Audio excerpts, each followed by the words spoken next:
Entonces, la fiabilidad eso es lo que es, vea, que estén libres de errores, que estén libres de errores.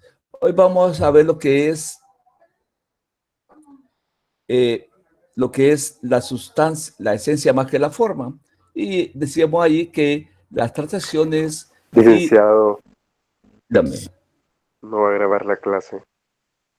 Ah, perdón. Perdón, ya me había ido sin la grabación.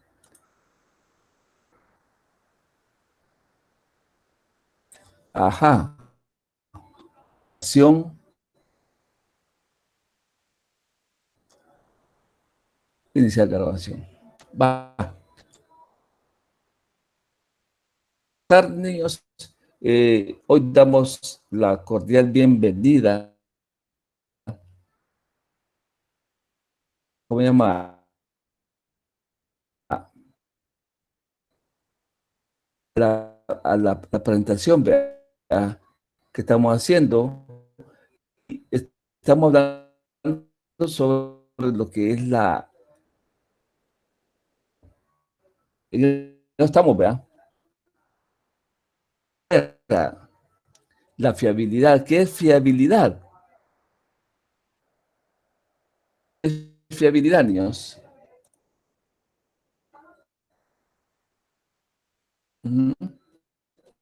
¿Qué entendemos por fiabilidad?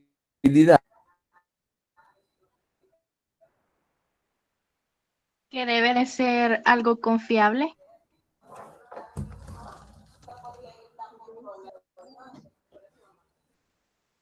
Confiable, confiable, confiable. ¿Qué más?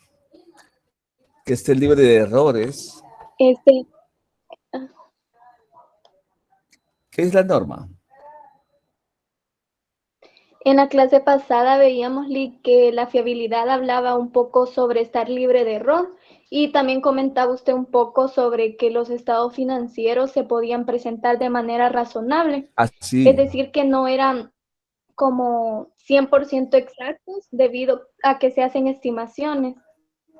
Y vimos algunas de las cuentas correctoras que mencionábamos, como las estimaciones de cuentas incobrables, amortizaciones, Dar depreciaciones. Sí, resultados. Eso es lo que tienen que estar ustedes claros. ¿Sí? Ustedes tienen si usted lo elabora, los estados financieros, pueden decir, los estados financieros están correctos porque lo dice, pero no, vea, siempre llevan una cuenta por ahí, como se llama, cuenta correctora, cuentas correctoras, las cuales sirven para establecer un valor razonable de la cuenta. Y lo tenemos en mobiliario y equipo, lo tenemos en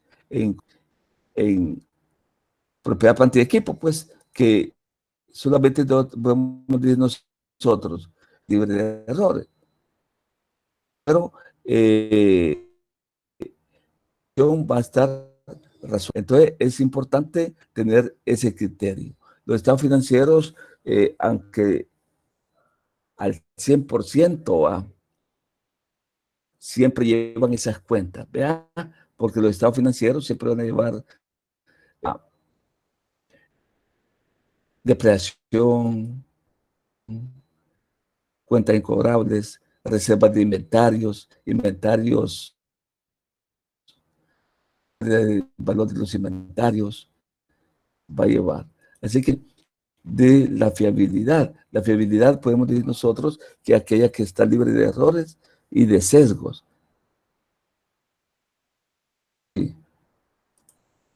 Así que no Liz, sé qué más podemos decir. ¿podría explicar un poco? Dígame. ¿Podría explicar un poco sobre qué es sesgo? Yo estuve investigando, pero realmente no me quedó claro. Hablaba sobre un poco sobre como errores o también encontré que era a veces sobre negocios dudosos de alguna empresa o algo así, pero no me queda realmente claro qué es sesgo.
Bueno, creo que se salió el licenciado, lo sacó el internet.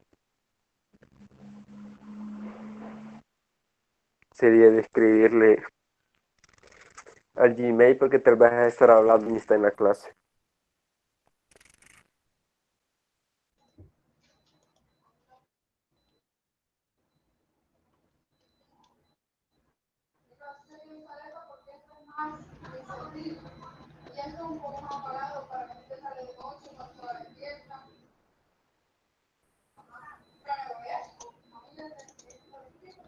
Sí, está fallando.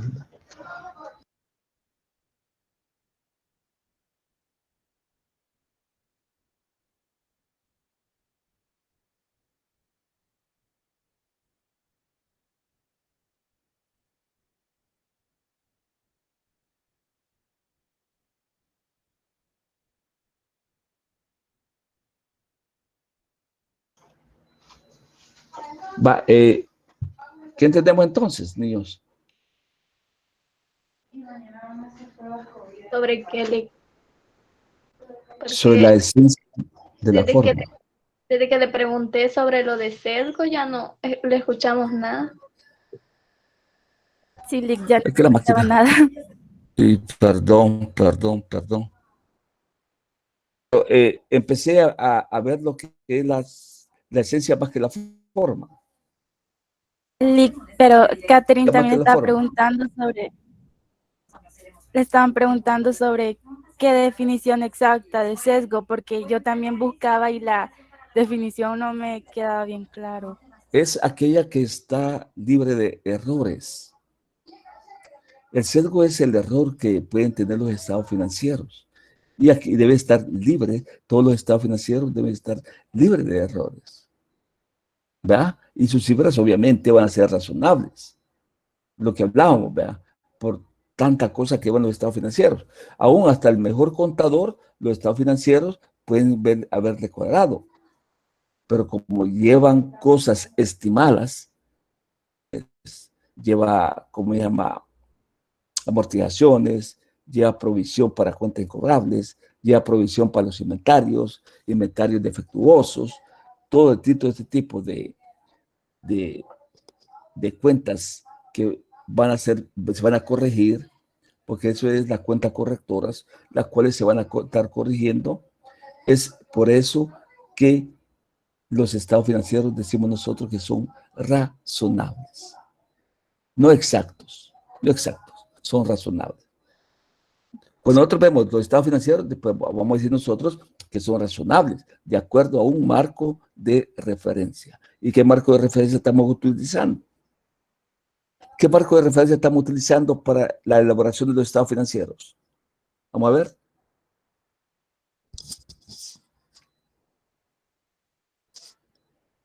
¿Me escuchan, niños?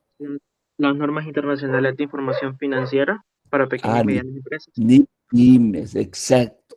Nosotros estamos utilizando la NIPYME para elaborar los estados financieros. Y sobre este marco de referencia, sobre esta guía que tenemos, por decirlo así, sobre eso vamos a estar elaborando estados financieros.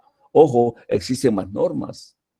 Lo que hablamos en la clase anterior, existen los PCGA, existen las normas de contabilidad financiera, existen las norma internacional de contabilidad, o sea, la NIC Full, y existen las NIC Pymes. Nosotros vamos a estar manejando NIC Pymes nada más. A ver, cuando hablamos nosotros de sesgos, estamos hablando, y disculpen que, ¿cómo se llama? De diccionarios no lo puedo dar, pues, pero sesgo es aquel elemento que debe estar libre de errores. Y ese es el sesgo. ¿Sí? Pues nosotros decimos, ten libre de sesgo, ten libre de errores. ¿Ya? Eso es lo que significa el sesgo. El sesgo. No sé si... Sí, quedó claro, gracias, Lick. Lick, yo tengo una consulta. dígame. Respecto siempre hablando sobre lo que es el sesgo, entonces en todo caso sería un error involuntario que fuese causado en este caso por el contador a la hora de realizar los estados financieros. Error involuntario, ¿sí? Una irregularidad, ¿va? ¿Sí? Una irregularidad es algo involuntario que usted hace. Sin querer lo hice, ¿sí? Sin querer me equivoqué en 10 millones. ¿Sí? Dejé de pagar 10 millones de renta. Ahí no, ve, ahí ya hay un error voluntario. ¿Sí? Entonces, es bien claro y es bien importante tener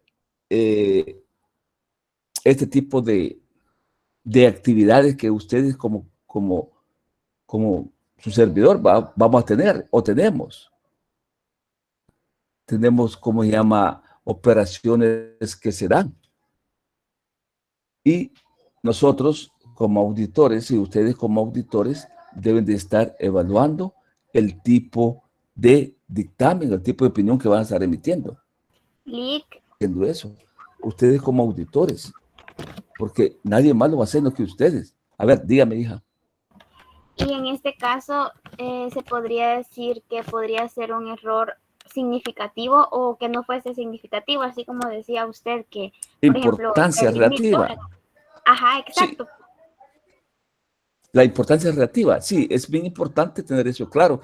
A veces, imagínense, les voy a poner el ejemplo. A veces es bien risible esto. El contador anda buscando $1 o $5, digamos. ¿Verdad?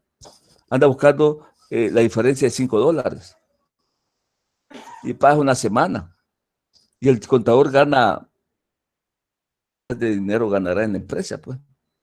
A la empresa es más fácil que deje $5 de buscarlos que buscándolo, ¿sí? Por ejemplo, un error,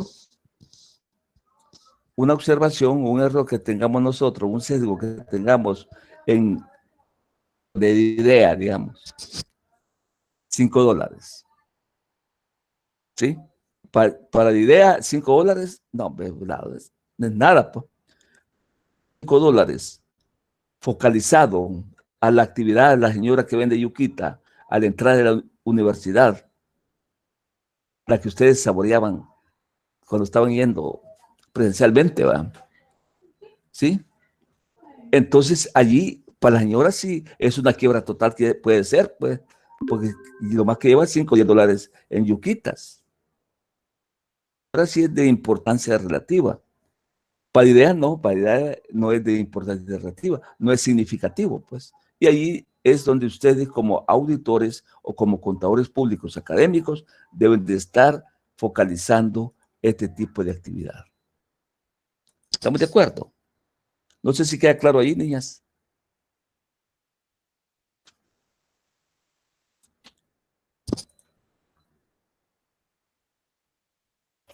Sí, Lic, en este caso sería nosotros, en este caso como contadores, ¿verdad? Sería que Sí. analizaríamos si este error en este caso tiene importancia relativa o no en O los no tiene estados importancia financieros de relativa. la... Sí. Ajá. Así es. Y les digo, y ustedes van a tener criterio, pues. Ustedes como contadores públicos, académicos, como CPA, van a tener ustedes un control bien fuerte, bien adecuado para poder todas, ¿sí? Ustedes bien claro van a tener cada una de estas actividades. Entramos a lo que es la parte de la prudencia. O no sé si paso la prudencia ya, no con esencia sobre forma. Dice que las transacciones y demás sucesos y condiciones deben de contabilizarse. Quiere decir que todo vamos a contabilizar nosotros. Todos los hechos, todos los sucesos, todas las transacciones deben de estar contabilizadas, ¿sí? Y presentarse de acuerdo a la esencia. Y debe presentarse de acuerdo a su forma como ni pymes lo menciona. No solamente en consideración a su forma legal. A veces nosotros decimos, no, lo vamos a hacer de forma legal mejor.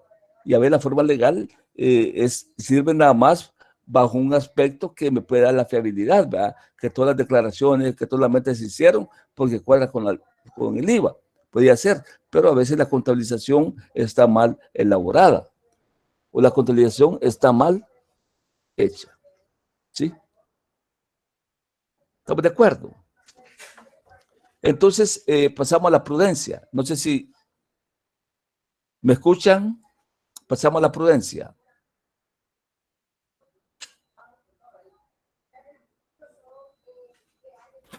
Lic, y en este caso, como dice, que no solamente presentarse en consideración a su forma legal, ¿verdad? En algún dado caso podría... Sí. No, pues sí, la forma legal le va a servir para que sean fiables, para que sean apegados a la realidad, pues. Por ejemplo, nosotros podemos, le pongo el ejemplo del IVA. Cuando nosotros decimos, hoy cuadra la declaración de IVA con el libro de IVA, cuadra. Entonces, pero ¿qué elemento está tomando ahí usted? Está tomando de base la forma legal, ¿sí? Entonces quiere decir que la fiabilidad está bien, pero también nosotros debemos de ver la esencia, cómo vamos a elaborar los asientos contables, las transacciones y todos los sucesos y condiciones de estar contabilizando, ¿sí? Eso es bien importante, que ustedes deben de verlo, ¿sí? La parte legal es un parámetro que ustedes dicen, hoy sí cuadré con la declaración de IVA, hoy sí están bien en todo el estado financiero. Sí, estamos de acuerdo, pero no debemos de dejar la parte meramente de ni pymes. Hoy, que nosotros, o cuando llegue la administración, o llegue la persona que les está revisando, o la que les está haciendo auditoría a ustedes, les va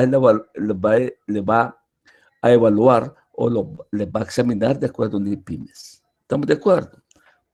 O sea, quiere decir entonces que tanto la parte legal como la parte técnica van de la mano. Deberían de estar de la mano, van de la mano. La parte legal con la parte meramente técnica. La parte técnica estamos hablando nosotros de las NIPYMES y la parte legal estamos hablando de todas las leyes del conglomerado que tengamos. Derecho tributario, ¿cómo llama? El Código de Comercio, el Código Tributario, Ley de IVA, Ley de Renta, todo, pues.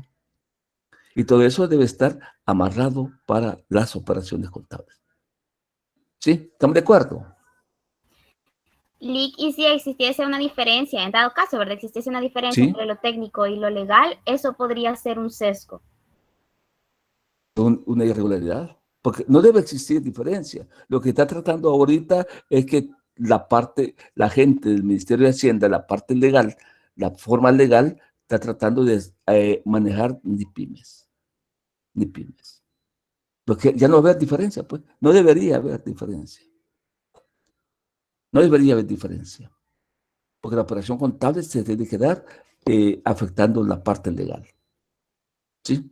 Pero aquí lo que dice la esencia sobre la forma. La esencia es la contabilidad, ¿verdad? Y la forma es código tributario, pues. ¿Sí? Entonces nosotros debemos de contabilizar en base a la esencia. ¿Sí? Contabilizar bajo la esencia. La esencia para nosotros es la parte normativa. Las normas. ¿Alguna duda más, niños?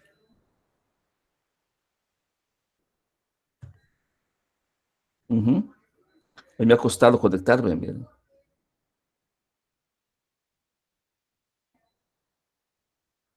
A ver, ¿qué más? Pasemos a la prudencia. ¿Quién me iba a leer?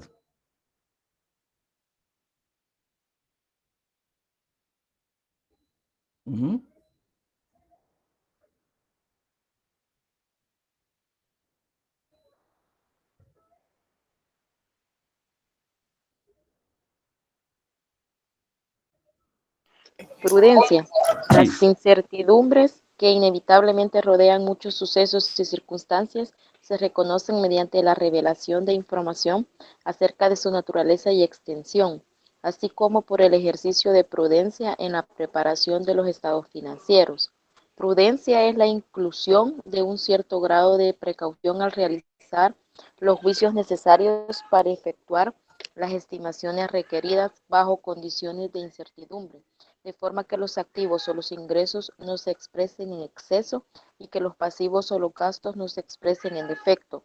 Sin embargo, el ejercicio de la prudencia no permite la infravaloración deliberada de activos o ingresos o la sobrevaloración deliberada de pasivos o gastos. En síntesis, la prudencia no permite el sesgo. Entonces aquí se viene a hablar un poco más del sesgo, ¿va? ¿Qué entendemos? A ver, ¿qué entendemos? A ver, Edgardo, ayúdeme. ¿Qué es una incertidumbre, niños? La prudencia viene a hablar de incertidumbre, ¿va? Para mí siento que la incertidumbre es no tener o no saber con seguridad lo que va a suceder, o en este caso no saber con seguridad el total de los ingresos o el total de gastos, en su caso. Estamos bien. Pero una incertidumbre, un ejemplo de una incertidumbre, díganme.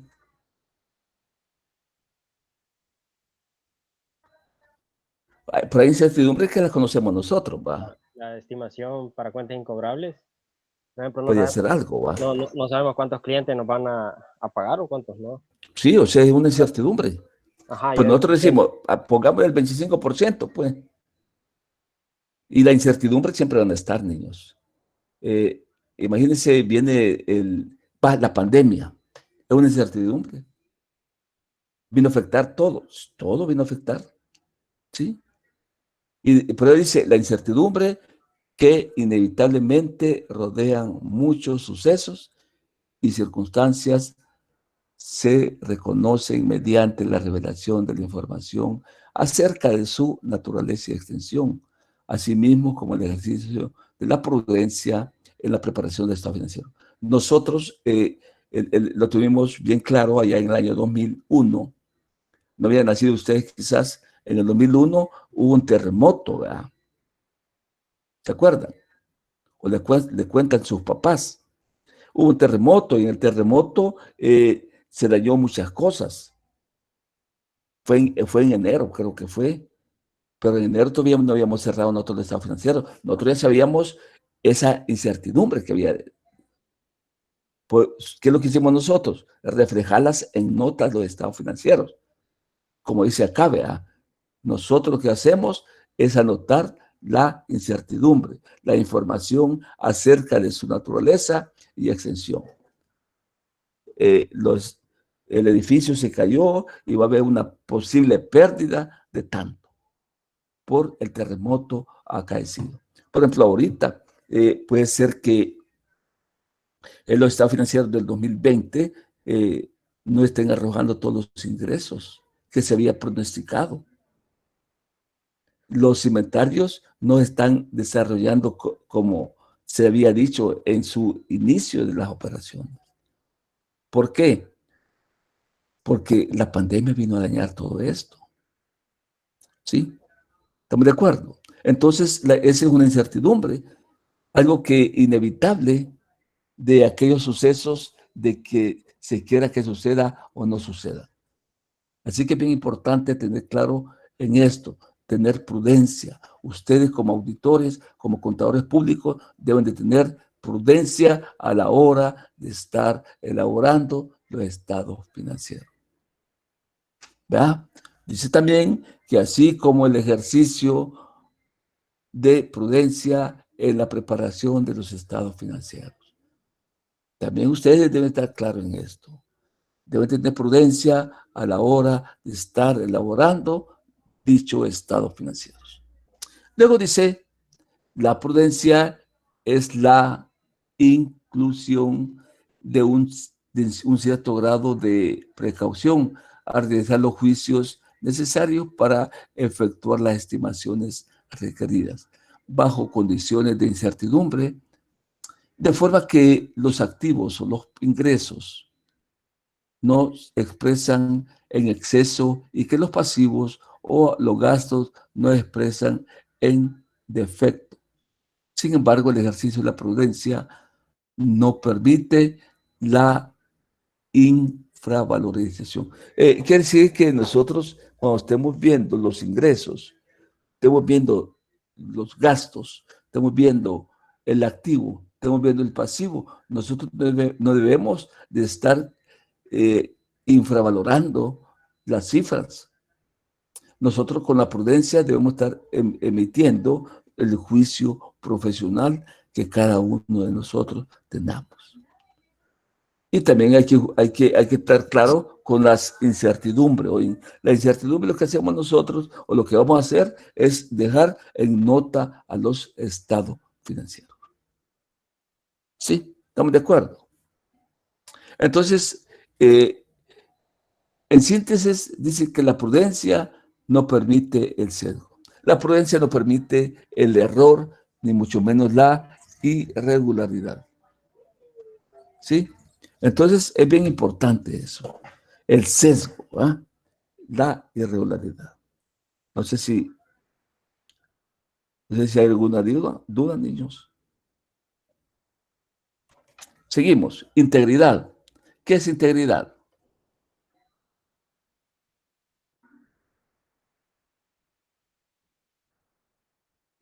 Ayúdenme, pues. Para ser fiable, la información en los estados financieros debe ser completa dentro de los límites de la importancia relativa y el costo.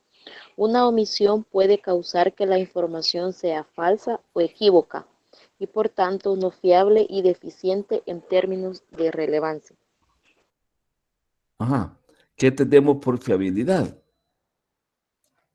¿Qué tenemos por integridad? Entonces dice, para ser fiable, para ser íntegra la información, debe ser fiable. Sí, es fácil. Para que sea información, sea íntegra, debe ser fiable. Y lo cual dice que toda la información que conforman los estados financieros deben ser completa dentro de los límites de importancia relativa. Niños, es importante que la entidad donde ustedes estén elaborando o trabajando o preparando los estados financieros debe ser íntegra, debe presentar toda la información, debe presentar todos los costos, debe presentar toda la información y todo, es todo, niños, para que esto va a ser íntegro y además va a ser fiable. Además dice que una omisión o cuando nosotros estamos queriendo ocultar información puede causar que la información sea falsa o sea equívoca. Se pierde la fiabilidad, ¿verdad? Y por lo tanto ya no es fiable y se vuelve deficiente en términos de relevancia. Es bien importante la relevancia, es bien importante la integridad y la integridad me trae dos elementos, dos características. Me trae la fiabilidad y me trae la relevancia. Entonces nosotros debemos de incorporar toda la información en los estados financieros. Además de eso, no debemos estar omitiendo información. Porque si omitimos información, la información se vuelve falsa o equívoca. Y por lo tanto ya no es fiable. Y por lo tanto es deficiente en términos de relevancia. Ya no es relevante también, ¿verdad? ¿Alguna duda, niños? Como trabalengua salió esto, ¿verdad? ¿Quedó claro, niños? Leak, en todo caso, una omisión de información siempre sería que el contador tendría que realizarla, pero la realizaría en este caso para su conveniencia o conveniencia de la empresa, digamos en este caso, no, si quisiera ocultar algo. Por eso las NIPYMES la van a utilizar los contadores. Y si él está ocultando información, la información ya no es íntegra. Sí, no que, por eso le digo, ustedes como contadores públicos o contadores que van a ser de una entidad, están marcados sobre todas esas características. Y la característica de la integridad le dice a usted que debe ser, la información que usted va a ingresar al sistema debe ser toda, toda. Y debe ser fiable, para que sea fiable. Que si entonces, aquí miren, para que sea fiable, un primer punto, que toda la información sea completa. Y para que sea fiable, debemos de registrar las operaciones nosotros. Y debemos de ver también la importancia relativa y el costo de dicha información.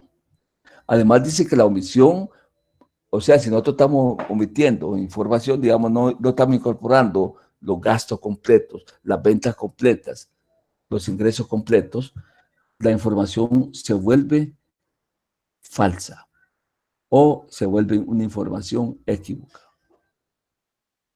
¿Sí? Y por lo tanto la información ya no es fiable, pues, ya no es fiable. Y ustedes observan que no es íntegra, ya no es fiable tampoco. ¿Sí? Y se pierde la relevancia, porque la relevancia se vuelve deficiente. Esta característica, niños, es de ponerle mucha atención. Y ustedes, como cuando estén en una entidad, estén en una empresa, deben de aplicar todos estos principios, toda esta característica cualitativa que deben de poseer los estados financieros. ¿Sí? No sé si Rosa Yolanda, ¿no está claro? Pues, Sí, Lick, gracias. va. ¿Qué más? A ver, William, ¿quedó claro, William?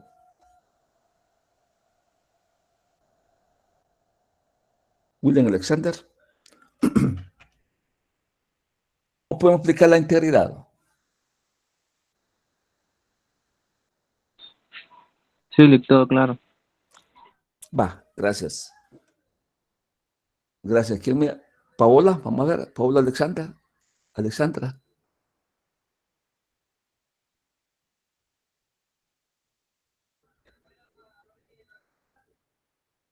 Está claro. Va. Pasemos a la siguiente, pues. ¿La siguiente cuál es? Comparabilidad. Ah, va. ¿Quién me iba a leer?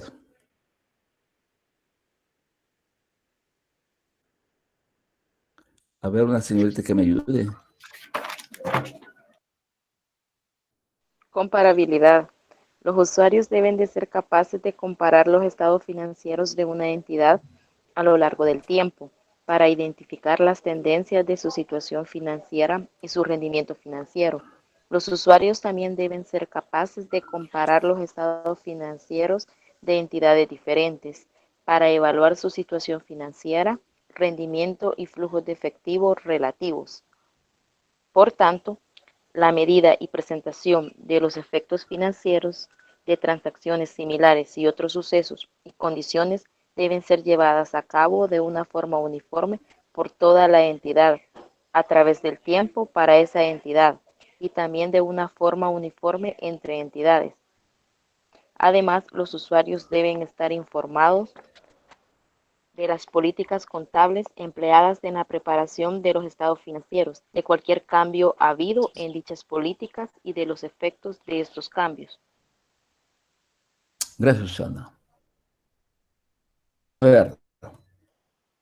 De la comprensibilidad.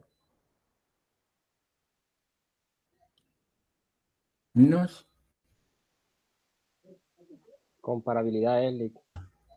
¿Cómo? Comparabilidad. Comparabilidad. Ajá. Bueno, yo entiendo ¿Sí? acá que deben de ser similares los estados financieros de un año con los demás años para que puedan ser comparables, ¿verdad? Y medir sus rendimientos. Al igual que las demás entidades. Por ejemplo, si nosotros utilizamos las NIF y ellos también utilizan las NIF, entonces los estados financieros van a ser similares y vamos a poder medir el rendimiento Deberían, de las ¿verdad? demás. Ajá, deberían de ser similares, correcto. Sí. Gracias, José Luis. La comparabilidad, perdón. Cuando hablamos de comparabilidad, si ustedes observan, cuando estamos hablando de comparabilidad, ya los demás principios, los demás conceptos, inmerso, ¿verdad? Vengo y comparo, ya, si comparo, ya son ceros, ya son fiables, ya son comprensibles, ¿sí? Entonces, bien importante todos estos principios, estas normas. Esta norma, la sección 2, es bien importante porque ustedes de aquí deben de formarse una idea cómo van a ser sus estados financieros. Y bien enmarcaba José Luis. Decía José Luis, pero los estados financieros deben de ser comparables, ya sea con un periodo a otro y de una institución a otra, porque hoy en día en El Salvador todito estamos manejando ni pymes. Sí, para hacer los registros contables, ¿va? Y van a estar todos los estados de situación financiera, el estado de resultado, el estado de rendimiento y el flujo de efectivo. Además de que los usuarios también deben ser capaces de comparar los estados financieros en entidades diferentes. También los usuarios, digamos, el accionista puede decir, quiero chequear cómo están los estados financieros de esta empresa con otra, pues. O si es similar, ¿verdad? Esto es una entidad o un accionista es acucioso. Le gusta estar viendo los estados financieros de su empresa con una comparabilidad o con una empresa, una competencia, pues, con la competencia.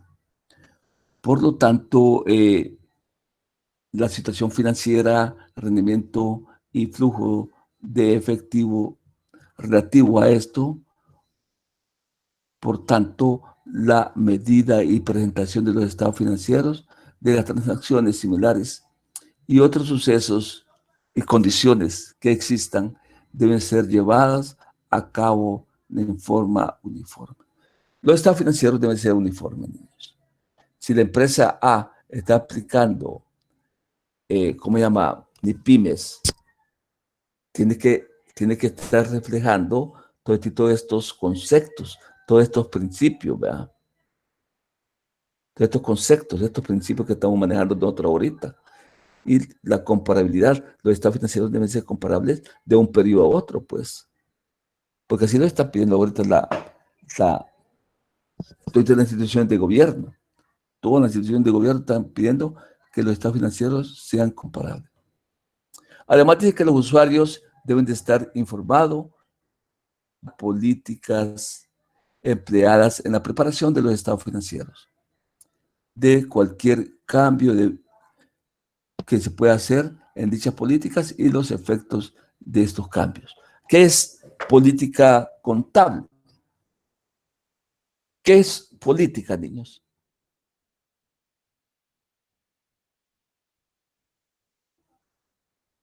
¿Qué tenemos por política?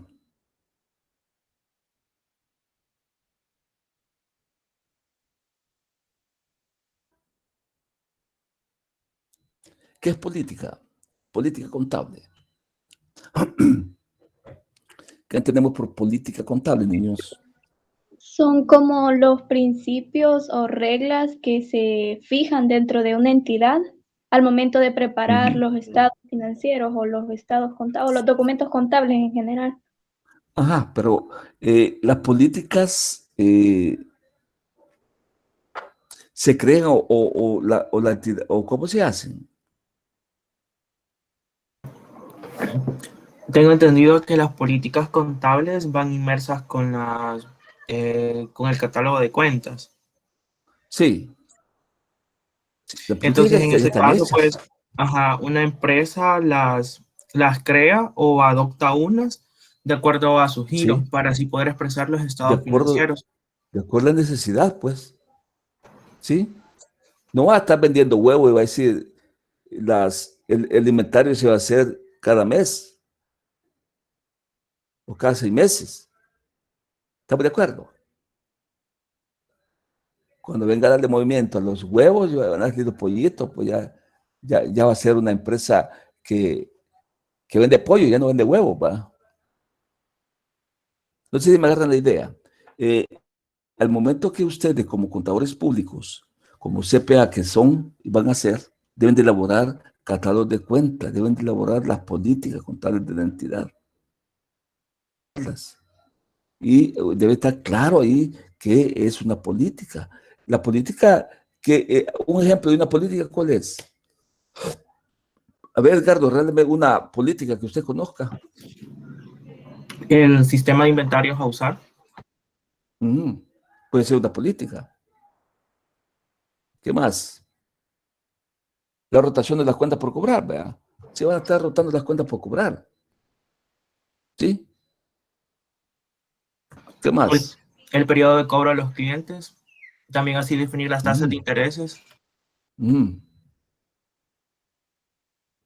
¿Qué más podemos hablar, niños?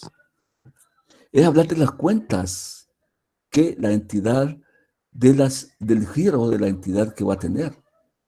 Hablar de dichas cuentas, y es hablar de las cuentas, cómo va a ser el comportamiento de aquellas principales cuentas, pues de acuerdo a la actividad de la entidad, ¿verdad? ¿Sí? ¿Estamos de acuerdo?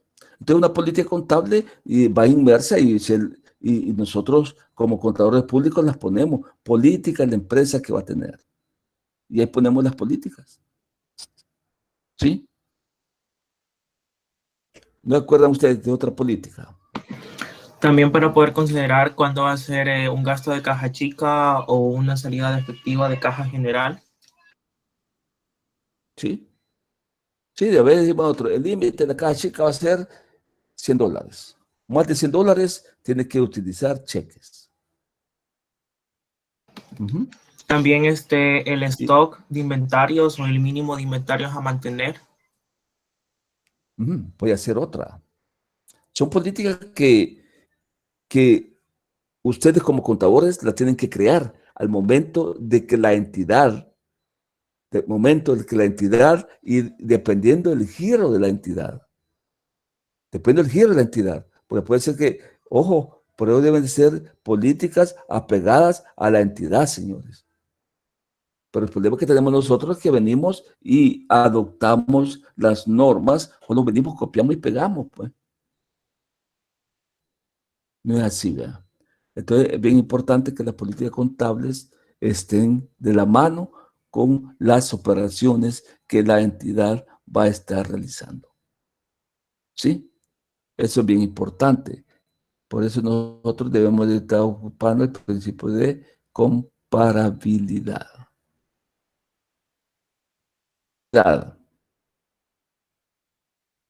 Va, ¿qué tenemos por oportunidad, niños? Apúrense que yo te me ligero, niños. Ayúdenme. Una señorita, vamos a ver.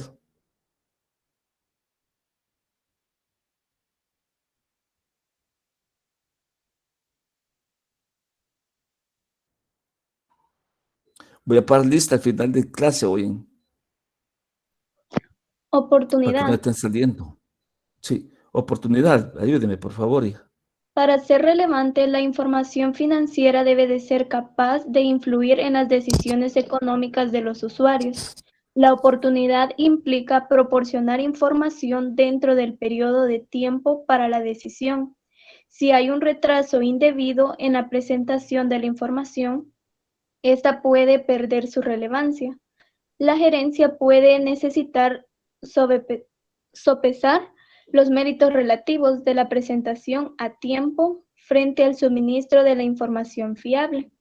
Al conseguir un equilibrio entre la relevancia y la fiabilidad, la consideración decisiva es cómo se satisfacen mejor las necesidades de los usuarios cuando toman sus decisiones económicas.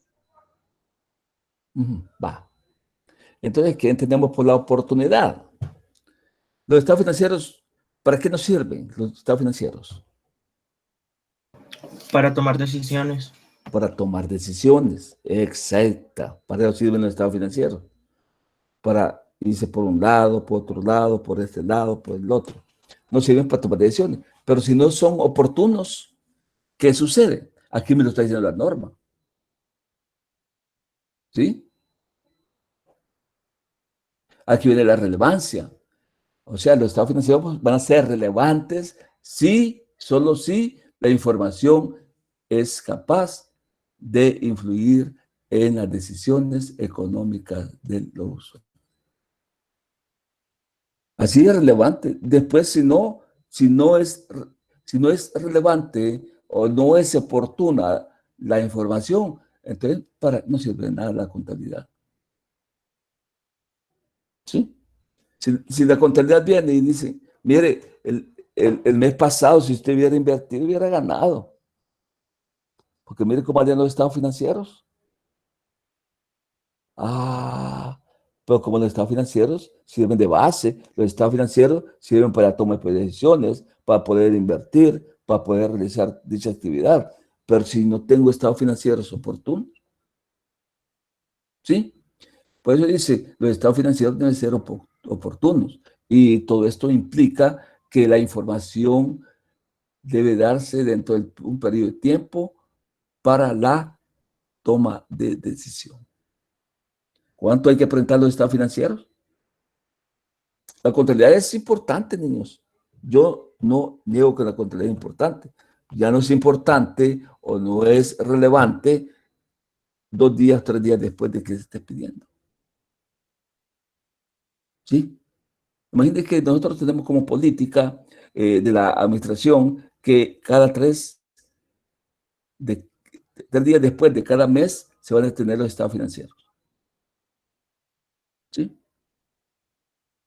En otros días la empresa dice, vamos a ver cómo va, digamos, una empresa que vende pizza, digamos.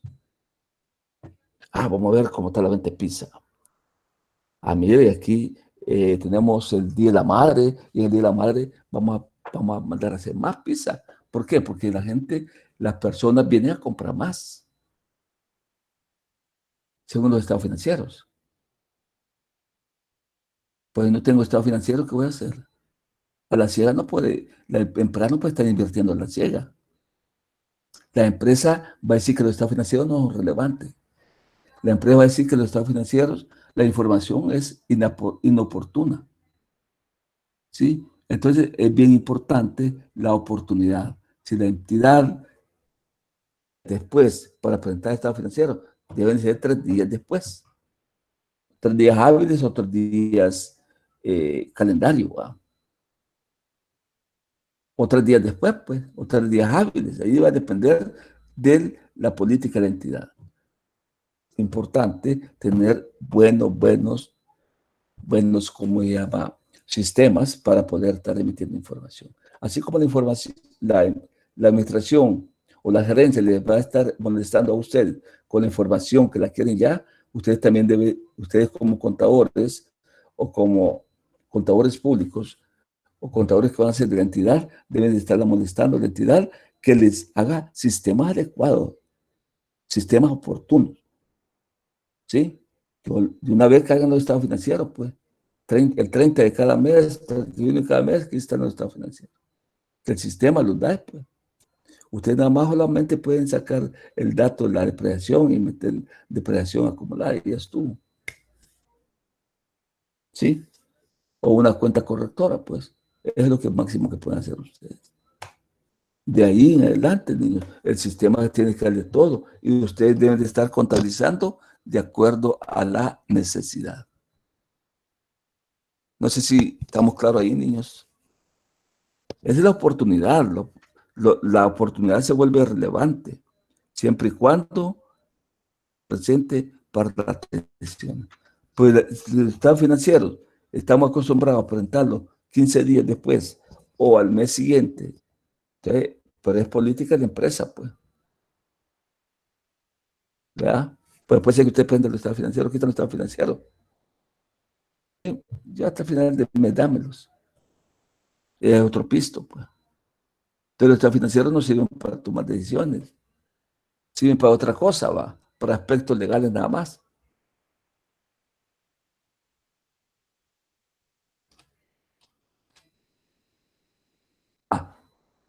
Vamos, equilibrio entre costo y beneficios. El equilibrio que debe existir entre el costo y el beneficio. A ver, ayúdenme por favor a leer, porque quiero terminar ya, niños. Los beneficios derivados de la información deben exceder a los costos de suministrarla. La evaluación de beneficios y costos es sustancialmente un proceso de juicio. Además, los costos no son soportados necesariamente por quienes disfrutan de los beneficios y con frecuencia disfrutan de los beneficios de la información una amplia gama de usuarios externos. La información financiera ayuda a los suministradores de capital a tomar mejores decisiones, lo que deriva en un funcionamiento más eficiente de los mercados de capitales y un costo inferior del capital para la economía en su conjunto. Las entidades individuales también disfrutan de beneficios entre los que se incluyen un mejor acceso a los mercados de capitales, un efecto favorable sobre las relaciones públicas y posiblemente un costo inferior del capital. Entre los beneficios también pueden incluirse mejores decisiones de la gerencia porque la información financiera que se usa de forma interna a menudo se basa, por lo menos en parte, en la información financiera preparada con propósito de información general. Va. Aquí debe existir un equilibrio entre costo y beneficio. En términos simples, ¿cómo se puede explicar?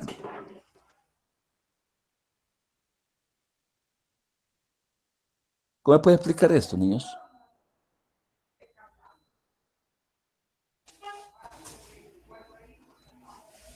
A ver, ¿quién me ayuda? Julio, Vladimir.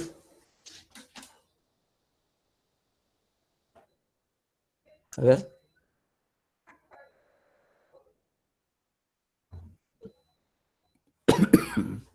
¿Quién me ayuda?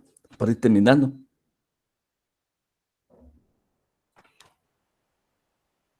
El equilibrio del costo-beneficio. A veces nosotros deberíamos de equilibrar el costo-beneficio. Y quizás lo voy a hacer acá, así. ¿De qué me sirve tener un sistema elevado? Elevado en el sistema de estar pagando el costo de un sistema grande de contabilidad. Puede ser, digo, que voy a tomar, sí, el beneficio que voy a tener es mínimo. Entonces, es importante que ustedes como contadores públicos deben de estar visualizando este tipo de operación. El costo debe estar equilibrado con el beneficio. ¿Sí? Debe estar equilibrado. Por eso dice que al final, ¿vea? Al final dice que las entidades individuales también disfrutan de beneficios, entre los cuales que incluyen un mejor acceso a los mercados de capital. Y es obvio, ¿va? Que estas empresas van a tener un acceso mejor. Luego después dice un efecto favorable sobre las relaciones públicas y posiblemente un costo inferior de capital.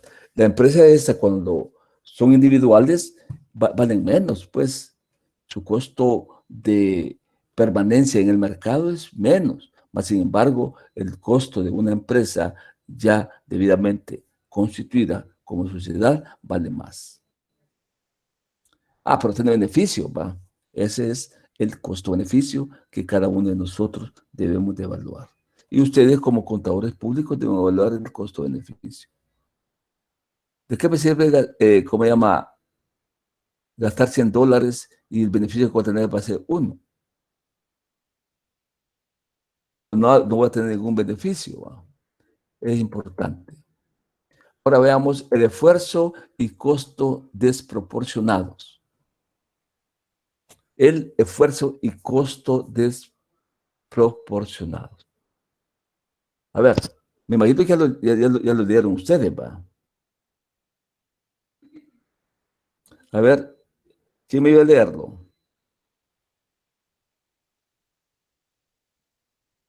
Todo, los 4 párrafos.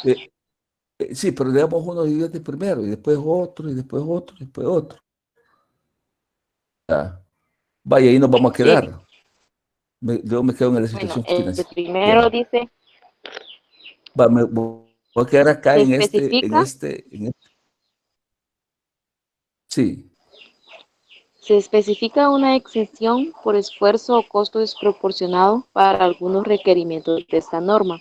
Esta exención no se usará para otros requerimientos de esta norma.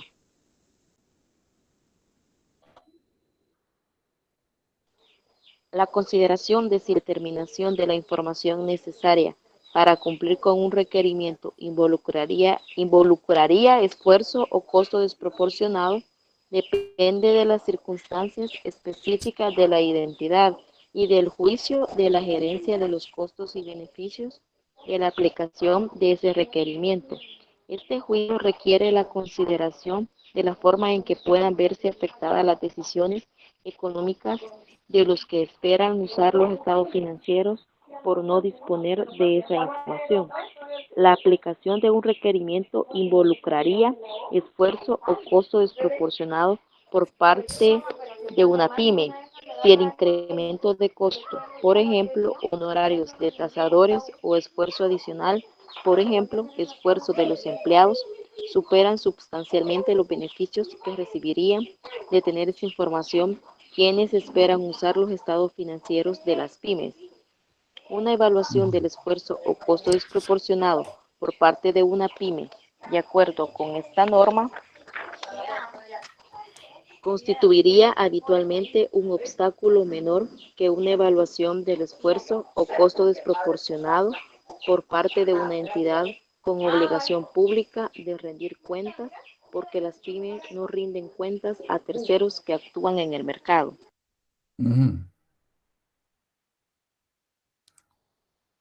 Va. ¿Sigo, Lick? Ya estuvo. Sí, sigamos. Vamos a hacer algo. Ahorita por el tiempo vamos a terminar esta norma, nada más. Oye, y nos quedamos con situación financiera. A ver, sigamos. Sigamos, por favor. La evaluación de si un Urge. requerimiento involucraría esfuerzo o costo desproporcionado en el reconocimiento inicial en los estados financieros, por ejemplo, en la fecha de la transacción, debe basarse en información sobre los costos y beneficios del requerimiento en el momento del reconocimiento inicial.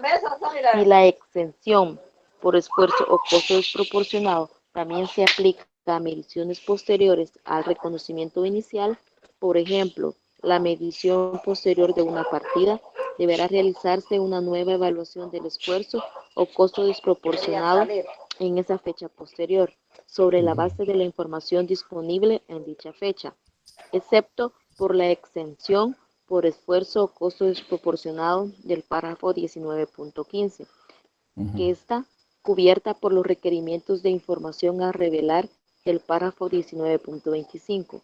Siempre que se use la exención por esfuerzo o costo desproporcionado, la entidad revelará ese hecho y las razones por las que la aplicación del requerimiento involucraría un esfuerzo o costo desproporcionado. Va. Muchas gracias, Susana. Si ahorita nos quedamos allí, niños, analícenla el costo desproporcionado. Espero terminar el día, ¿cómo se llama? Va. Y empiezo con las clases. ¿Sí? Voy a retirar ya, niños, porque hay personas que están con... Oye, y esas personas se les va, se les viene el internet y gastan demasiado. Así que, para estar acá.